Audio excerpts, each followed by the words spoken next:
I've been studying the CIA for much of my adult life. Because of my family's relationship, I wrote a book, which to me is my best book, American Values.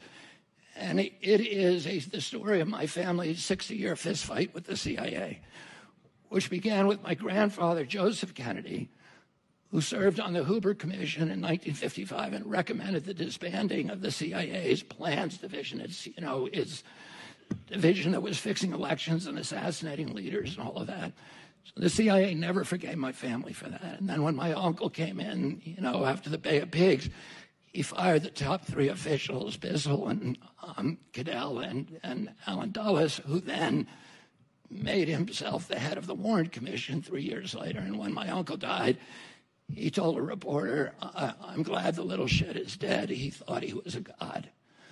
And so I know a lot about the CIA. I've gotten their manuals. I paid over $1,000 to get these manuals because they're training manuals from MK Ultra, and MK stands for mind control, MK Naomi, MK Dietrich.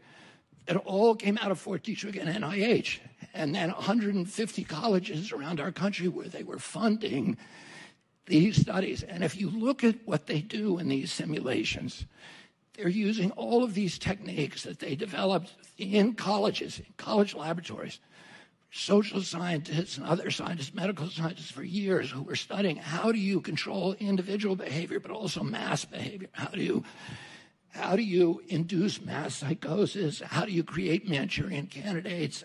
How do you do all these?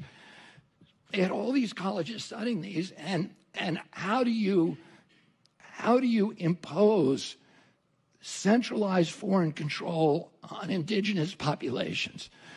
By coming into a country, by using propaganda, by using fear, by sowing chaos, by destroying relationships, destroying faith in institutions, driving people apart and creating chaos so they will invite in an authority who will give them peace and safety. And all of these mind control techniques are designed to accelerate that process. And they study the Stockholm syndrome, for example.